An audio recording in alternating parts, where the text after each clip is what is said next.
Welcome back to another episode of the Solo Scaled Podcast, a podcast of the AI-driven marketer. I am your host, Ken Freire, and today I have with me Tom Hart. He is the founder of Hart Ops. Tom, man, super excited to have you on the pod. Yeah, thank you so much for having me. Yeah, Tom. So I want to get into your story. We were talking a little bit. I've been looking at some of your stuff, and it's exciting. You have some contrarian views, which is always great for a good podcast. But tell us all what you do in regards to your business. Yeah, absolutely. So I work with marketing agencies between $1 and $5 million in revenue. I work with them to both look at the fiscal perspective as it stands and also to work with them to analyze the people that they have in the room. And between the qualitative and quantitative aspects of their business, I help them come up with an operating system which makes profit possible. So 1 to 5 million is well within what's considered the black hole financially. And basically all that means is that it's very difficult for businesses in that range to kind of escape a certain threshold to grow more comfortably and more easily. So I work with them to kind of study the way that their business is operating today so that we can form a better way of operating in future that makes profit possible. Tom, you're about to become every marketing agency's best friend because a lot of marketing agencies I know, they're like really great on like the creative and the strategy. But when it comes to finances and ops, that's their Achilles heel. So how did you get involved in that world? So, yeah, I come from, I bounced around a lot. I'm from the UK, so I bounced around a lot of different jobs. I studied English at university because I thought it would be, poetry was a good way to meet girls. So, yeah, I didn't want to be an English teacher. And that was the path that I was on. And so I worked in kitchens. And then the group of friends that I met at university were all graphic design students. And I thought their homework was more interesting than mine. So basically, I kind of got in with them. And after I finished my English degree, I taught myself web design. This was ancient history. And got my first web design job and really went from there. And then eventually I met my wife. We started a business together. We worked in the wedding industry for a decade. And that was a crash course in how to operate a business of that kind. And pandemic came and went, and in that period I started working with an agency remotely who were based in New York, and really went from kind of technical project manager / owner to like really being an operations person and understanding, okay, yeah, I sort of validated the concept of what me and my wife were doing in our kind of tiny business in a real business. And so that just happened to be an agency which was very familiar to me. And yeah, we kind of took them from a very dark place, and we did 13 months of straight profit. We cut our salary cap by 40%, and good things happened. And it was a very strange period in the history of the company, and it didn't work out in the end. But yeah, we got profit and elevated some really interesting young professionals to kind of validate them in the marketplace. So that's a very abbreviated description of how I ended up there, but pretty much it was like taking this kind of contrarian novel perspective of why can't we find people who are really hungry for the work, and why can't we take ourselves from a marketing perspective more seriously, increase our rates that we were charging. And that kind of culminated in the Harris for President campaign website that we did towards obviously over the campaign period. That was kind of the crescendo of my work there. And then I came out of there with a kind of validated concept that I could not only operate a business like that, but really change their fortunes for the better. So we went from struggling to do 2 months of profit consecutively to doing 13 months straight profit. So after that, you went from that business and you said, hey, I think I could do this. And you went out on your own. Is that correct? Exactly. Nice. Okay. So before we step into too much of the business stuff, I got a personal question I got to ask you. You say you met your wife. Did you meet her, one, in university, and two, did you do poetry to catch her? You looking for tips, Ken? I always, man. I'm married 13 years, but I'm trying, or wow, almost 15 years. I'm just trying to keep the romance alive all the time. Yeah. So we actually probably shouldn't tell you this, but we met on Yahoo Chat in 2002, three, I love like it. really early days, and just kept in touch. Like we were kind of pen pals for best part of a decade, and she was actually working. She's a painter, and she was working in New York at the time for a painter. She was a studio painter, and so we got back in touch. And I said, okay, well, we've always talked about meeting up. Do you want to? I'll fly to JFK, and I'll meet you there. And she showed up. So yeah, that's the origin story. Yes, the poetry probably did help, if I'm honest. What's funny is back in the day, right? That like Yahoo chat, I was like thinking, I'm like, oh, is he going to say AOL chats? Those used to be the rave. I have a friend of mine who did it via Craigslist. So he met like they met and they hit it off and they're married. They have 6 kids now. So he's a really good friend of mine. Okay. So I was just curious because you said you got married and all that stuff. With that now, you started your business. You've kind of honed in on the marketing side of things, specifically from the financial and ops side. What's been your biggest strategy in growing your business? Growing my business or my clients' businesses? Um, that's two good questions. We'll start first with your business, like you getting clients, and then we'll talk about how you help your clients. Mm-hmm. From my perspective, I'm still in the weeds. I'm very early, so I'm less than a year into this, but I won a couple of very good big projects for me last year, which were one was a referral from a client from the previous agency that I ran. And the second one was from just a part of networking group that I'm a part of. So there's an organization called the Bureau of Digital, and they just renamed to the Bureau. It's an organization of mostly agency owners and principals. And I am big into EOS and the book Simple Numbers. So for me, there's two parts of my work. There's the fiscal stuff, and then there's all the people stuff. And so naturally, I beg, steal, and borrow frameworks as much as I can in order to make sense of that, but also to talk other people's language because the second client that I found was in an EOS group. So I'm showing up and contributing back to a community that I know a lot about. So I inherited EOS at the agency that I ran. And to me, it's like learning another language. And then once you have that vernacular, you can show up and contribute back to that community. So I met the second client in that group, and they came to me and said, I really like the way that you're talking about this operating system and how you think about it. And I would like to explore this opportunity together to kind of rethink as we go into the new year, how we operate, what we stand for, what we should tolerate, and what changes we should make into 2026. And so we did that and went through a 4-week program, which is my sole offering at the moment, and came out with a 40-page document, which was specific to them and how I see them operating between simple numbers from a financial perspective and EOS from an operational perspective. That's how I operate and market my own business in terms of my clients and what I'm recommending to them in terms of what goes into that 40-page document.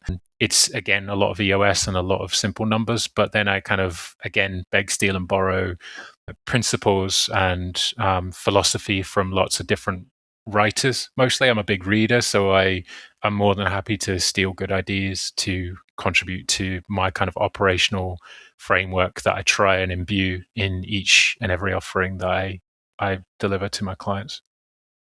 Okay, so I'm very familiar with EOS. I've implemented it multiple times. Simple numbers is new to me. So I was like, ooh, I got a new book to read. What are the numbers that you typically use to evaluate how well business is doing? Well, the good news is they're two simple numbers books, so Oh, I just perfect. give your joy. So, yeah, I mean, the first questions that I'm going into, if I was on a sales call with someone, first thing I would just try and treat it like a conversation. It's both, am I a good fit for this client, but also is this going to be fun? Because it's a very involved process and we get to know each other well and quickly. But just purely from a numbers perspective, I'm going to be looking for obviously revenue of the company because I think my best fit is those emerging agencies or agencies that have scaled back over the pandemic in order to kind of make sense of things.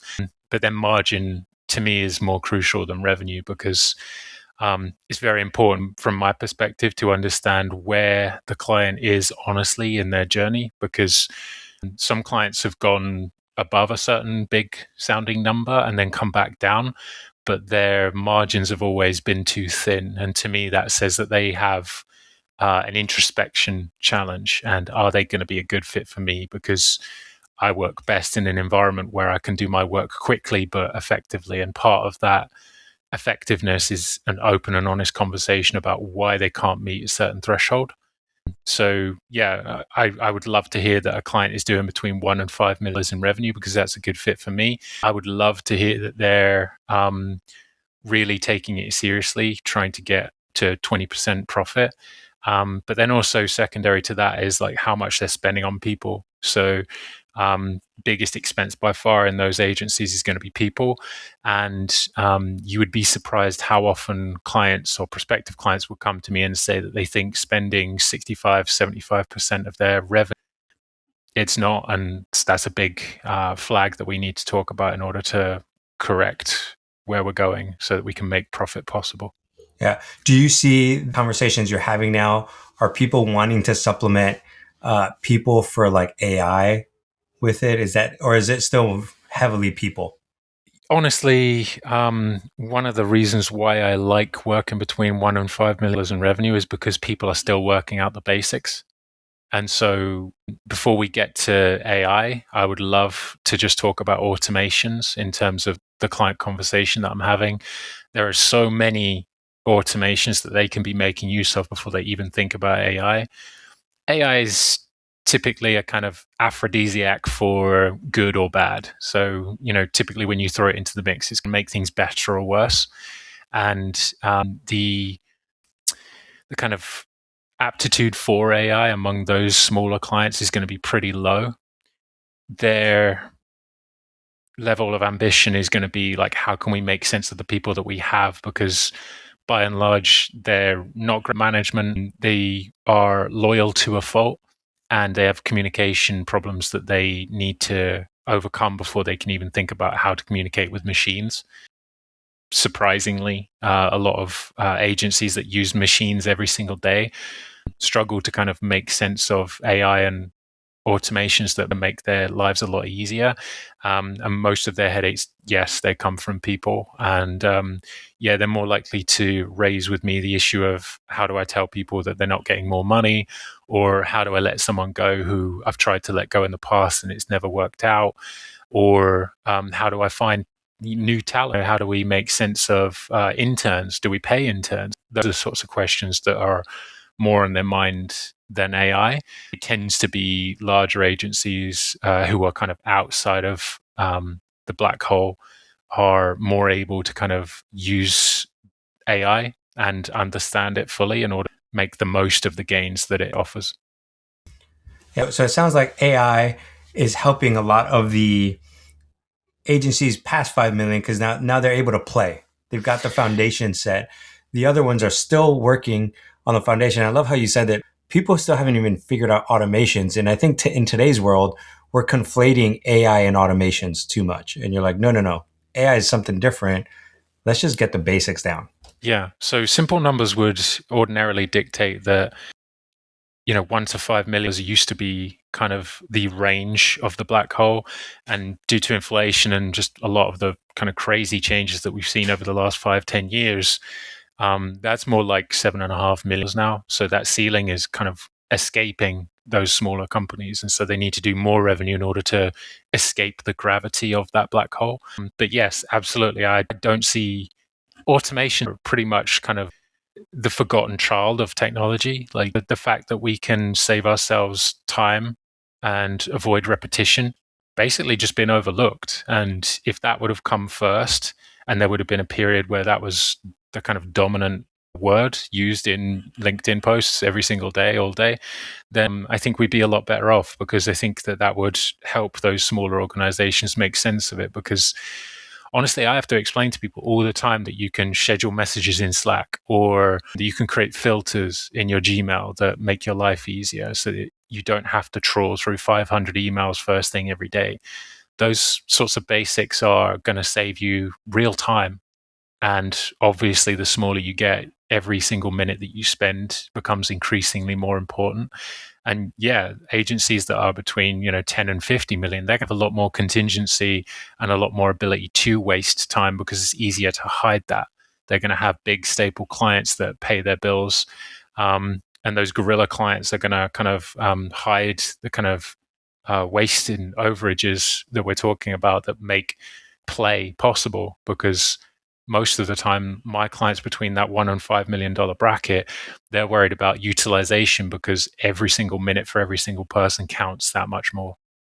Have you found that, as in that 1 to 5 million, are there common trends or common issues that they all struggle with? Like, so far, I know you mentioned um, like automation, people problems, like how to manage them properly. Are there any other common trends that you see, like, you guys got to fix this and it'll really level up your game? Yeah, the classic two, well, I mean, money in, money out is a real problem. So the classic problem is trying to find people with the most amount of experience who are essentially overpaid. So, for instance, maybe I don't know, you're a marketing agency in, I don't know, Akron, and you're paying New York salaries because the people that you hire are remote, but they used to work in an agency in New York. So you're kind of, the gravity of their salary means that you overpay them.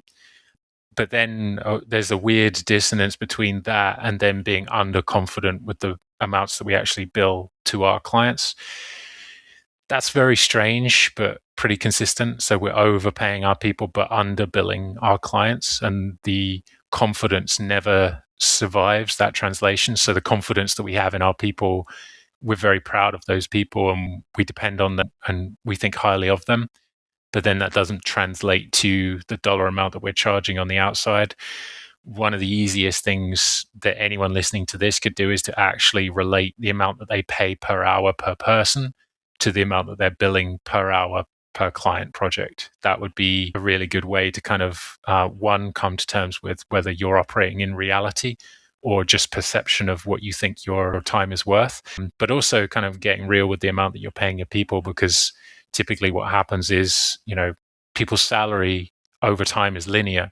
If you lived to 200 years old, you would expect to be paid more than if you got to 100. So that never stops increasing, that line. It's linear all the way. So yeah, I think to me, it's money out is kind of the big standalone truth that I see pretty commonly. Tom, I work with a lot of like solopreneurs, expert led business owners, and I love how you just talked about that shift of money in, money out. Because for a lot of them, they're doing the same issue where they're like, I'm confident in my skills, but I don't charge enough because I don't know if people would ever buy. But if they do that thing, like just hourly, how much are you charging and how much are you billing themselves? They'd see like, oh my gosh, the math is never going to work. And that's why they don't ever grow. Yeah, but it's a hard truth to face that agencies typically are their own worst clients. They always put themselves last. They undervalue their value in the marketplace, and they underinvest in training and coaching their people, which is pretty strange when you think about their priorities, which are retention. They don't want to be known as the type of businesses that burn people out or are toxic. But there's a commonality between places that aren't fun to work at and places which are just kind of borderline negligent on training and coaching their people. If your ideal is to keep people for as long as possible, paradoxically, it's my view that you should try and prepare your people as much as possible to accelerate their career beyond. And my experience so far, my preferred playbook is that if you prioritize your people's career over their current role, they won't want to leave because they'll be aware that their friends work at other agencies and are having zero fun whatsoever and not learning. and you're both being trusted and are learning very quickly about how to be a good professional. So paradoxically, they won't want to leave. So the other side, aside from just money in, money out, is just how we train and coach our people. That's a commonality that I think people fall well short of in the agents that I typically work for. Yeah, man, I don't want people to miss that, because what could end up happening, even for expert-led business owners, is they're the experts, but so many times they forget to train their virtual assistants or train their people. And I love how you said that, train them to expand out of their career, or expand to grow their career, not just their current role. Because I've known so many bosses, when they did that for me, I feel so much more loyal to them. I'm like, yeah, bro, like I'll stay for you. What do you need me to do? And then when there's a new position that comes in, they're going to look to me, because they're like, well, I've already trained you. You already got the skill sets. Go for it. It's a win-win situation. Tom, for you, as you are processing through this, what's an unpopular, you've talked about a lot of things in contrarian views, but what's maybe another unpopular opinion you have in regards to helping clients? Honestly, I think experience is overrated. I talk a lot about mistakes because for me, I have always learned the most in environments where I can make mistakes quickly. I think in my 20s, I made a lot of mistakes, and none of them were so consequential that they harmed me long term. In your 30s, you start managing people, or maybe you set up your own business. You kind of operate at a higher level because you build pattern matching. And then when you get into your 40s, you realize that energy is very much finite, and your pattern matching ability should be greater because you learned a bunch from the mistakes that you made earlier in your career. So I'm always encouraging people to hire basically to kind of hire younger professionals and try and treat those level 1 or 2 professionals as your biggest assets. Like if you can delegate down and alleviate yourself as the principal of your firm, then that's mostly, I don't see that in the brackets that I'm working with. And it gives you a big distinct advantage over other companies and competitors because one, if you can actually explain what you do and document it, then no one basically in that bracket can do that. And it gives you an actual advantage that, by the way, also makes you more primed for an acquisition. Like people wanting to exit these firms and sell them. If you have documented processes and procedures, that makes you far more attractive because it alleviates you as the principal and the bottleneck from it. But two, it means that maybe the principal can take a month-long vacation and go anywhere in the world that they want without an internet connection or a phone line. That to me is its own form of growth. And I don't see enough people talking about the difference between purely just growing top line revenue versus the ability to kind of switch their phone off and not think about work. Value comes in different forms, and not all value is money. And to me, I think that that's something that I don't see people talking about enough. And after the pandemic and COVID and all of the political and social disruption that we're going through at the moment, one of the highest forms of value for me is the ability to go to the gym for an hour and not look at my phone. Yeah, you're right on that. A lot of people forget about their values because they're chasing the dollar. And just to be able to stop and say, what do I really value? Like for me, when I started my business, I have, at the time of this recording, I just had my fifth child, right? So I value the autonomy and the freedom to be able to, like, hey, I'm going to stop for a little bit and go hang out with my kids because we homeschool them. Or, hey, I'm like, even right before hanging out with you, Tom, I went and ran errands for my wife because I have that freedom to be able to do that. That's what I value right now. Do you, Tom, see, as you're talking to these agencies, like a big wake up call that they're saying, hey, we really need to reconsider our values? Or are they just kind of like same o, and then this is a deeper root problem that you end up addressing? Like they got a surface problem, they come to you, and then you're like, hey, here's a deeper problem you're actually struggling with. Well, first of all, I appreciate that you're hiring young. Sounds like you've got a team of 5 and that they're going to do good things for you. Values. It's difficult because what I do requires quite a high degree of honesty and an emotional preparedness by usually the owner and the principal in terms of coming to terms with who they are and what their values are. Usually, I think that my clients are typically around the decade mark. Yeah. So they've been operating for about 10 years and they're frustrated that the cyclical nature of their business is becoming too familiar. And probably their values have become lost in the noise and the friction of any given Tuesday. So I think that my approach, one half being EOS and one half being simple numbers, is once we come to terms with the reality of the numbers, then we can come to terms with the reality of the people that we've got involved. And yeah, I think that part of that is a soul searching for values. And most of the time, it's a reclamation of the values that they started with. Maybe if they were a designer and they then just became an owner and the CEO and they did new business and they represented the look and feel of their design work, maybe their values don't disseminate fully all of the way down to the people doing the work anymore. Maybe there's an obsession over quality or the kind of look and feel of the house style that they want to pursue and persist with.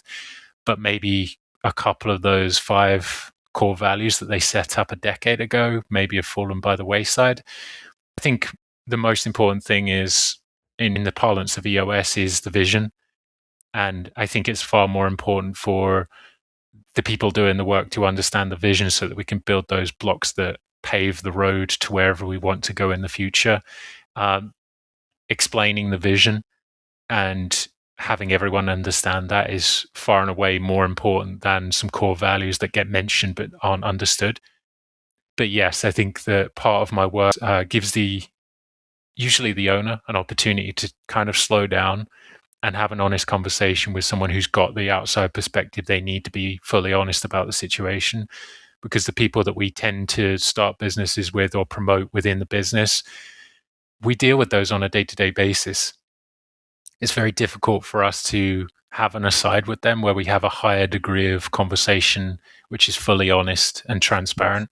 So there is a corporate therapy element to what I do. And I think that can be hugely beneficial to these people who are 10, 12, 15 years in.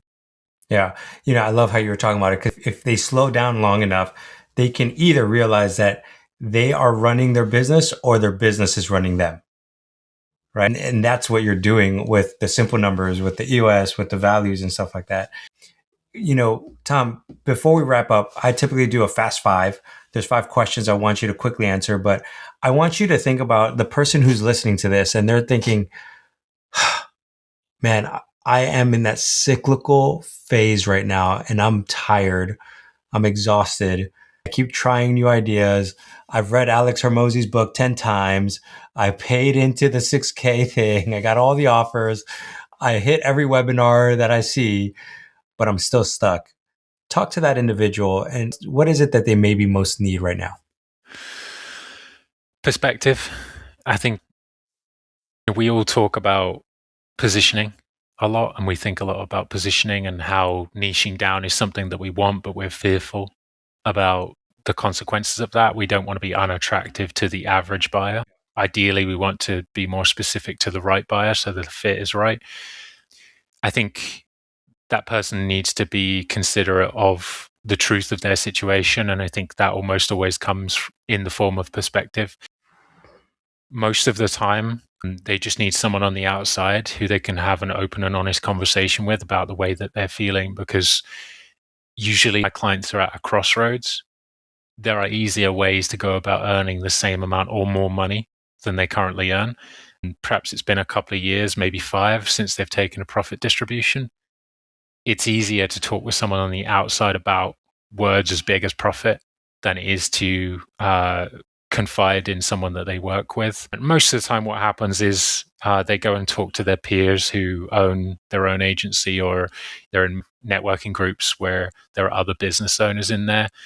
Those places can be a bit swampy in terms of the degree of honesty, because let's face it, part of that is marketing as well.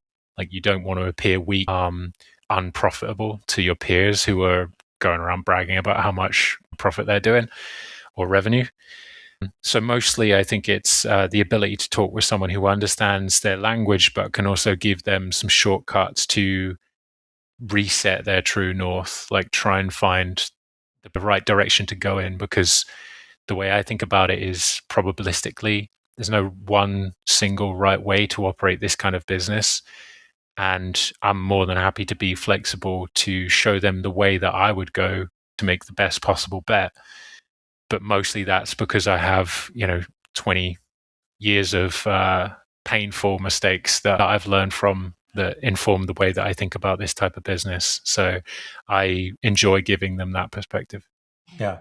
Tom, man, that's great insight. And especially as I was listening to you, I'm like, what perspective do I need right now? Like even always thinking to myself, like, I'm stuck in my lane.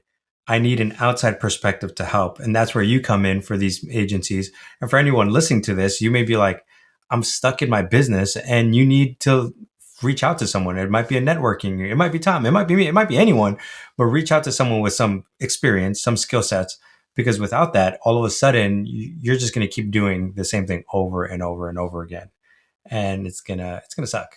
Tom, man, I've really appreciated this conversation. I have been doing a expert-led business trend report segment where I'm just asking the same 5 questions to everybody. You could just answer very quickly, like 20 seconds, just to get a pulse. And then when I've collected all of them, I'm going to make a report and send it out to people. Hopefully they like it, but just of what's working, what's not working for people.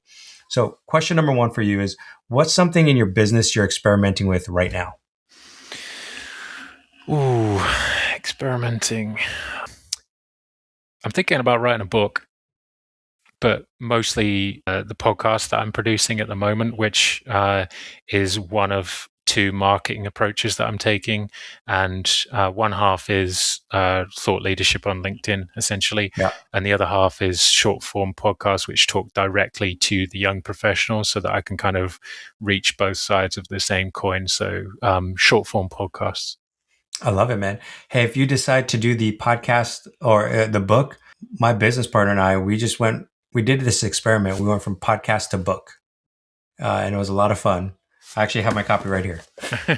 But man, we could talk offline, and I can kind of walk you through all the stuff and like hand you the blueprint if you ever decide to do that.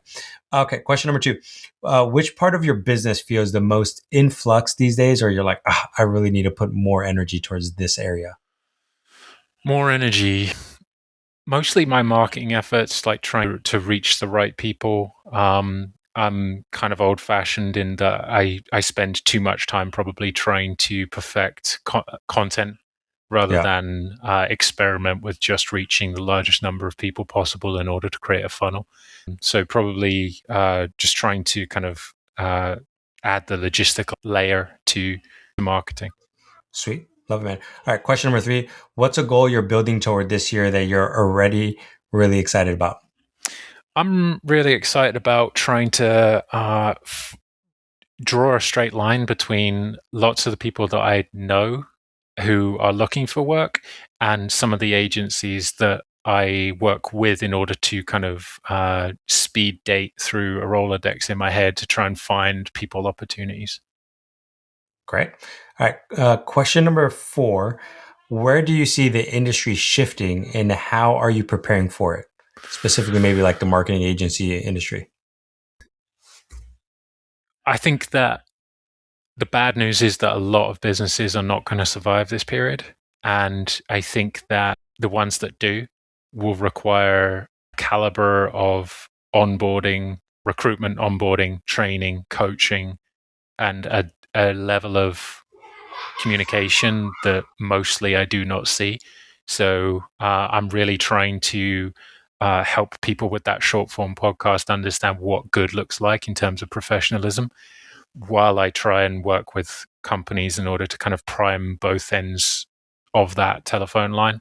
So how I'm preparing for it is putting out as much content as I can, which mass distributes this messaging about professionalism, what good looks like, while actually trying to feed that back to past clients in order to give them ongoing value and to show them my appreciation for working with me, so that I can kind of build and maintain those relationships over time.